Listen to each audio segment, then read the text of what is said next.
যে মানুষের মৌলিক চাহিদা অন্ন, বস্ত্র, বাসস্থান, চিকিৎসা ব্যবস্থা, এটা মানুষের মৌলিক চাহিদা। এই চারটা মানুষ না হইলে মানুষ বাঁচতে পারে না।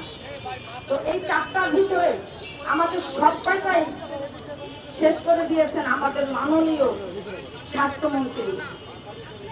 মাননীয় স্বাস্থ্যমন্ত্রী এক বাক্যে, যেখানে খেলার মাঠেও হলুদ কার্ড দেখানো হয়, সেখানে একসাথে লাল কার্ড দেখানো, এটা কি কোনো মানুষের বিবেক আছে বলে আপনার কি মনে হয়? তার কি বিবেক আছে বলে কি আপনাদের মনে হয়? সে কি স্বাস্থ্যমন্ত্রী হওয়ার যোগ্যতা রাখে বলে কি আপনাদের মনে হয়? আমার তা মনে হয় না।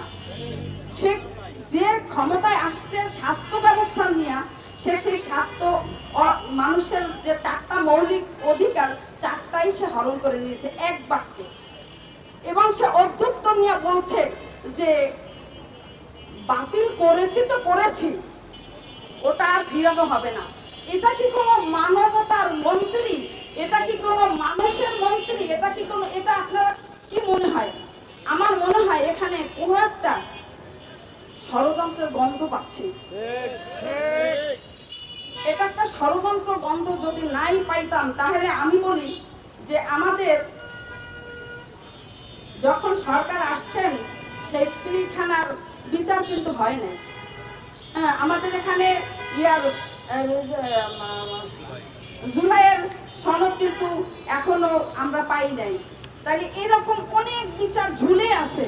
কিন্তু 6টা শিশু অ্যাক্সিডেন্টে মারা যাওয়ার ফলে হঠাৎ করে একটা প্রতিষ্ঠান বন্ধ করা, এটা আমাদের সবার বিবেককে নাড়া দিয়েছে।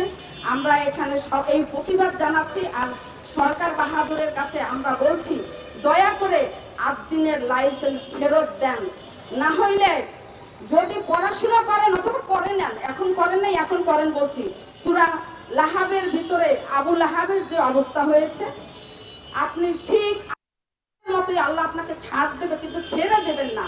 আমরা বলছি সূরা হাশরের ভিতরে বনু নাজিরের যে অবস্থা হয়েছে, আপনাদের ঠিক সেই অবস্থা হবে। আপনাকে দেশ ছাড়তে আল্লাহ বাধ্য করবে, আমরা না।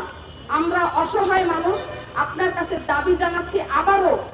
আমার মনে হয় এক ভাই বলে গেছে যে মহামান্য প্রধানমন্ত্রী হয়তো এই ঘটনা জানেই না, কারণ তার উদাসীনতা সব সময় আমরা লক্ষ্য করতেছি।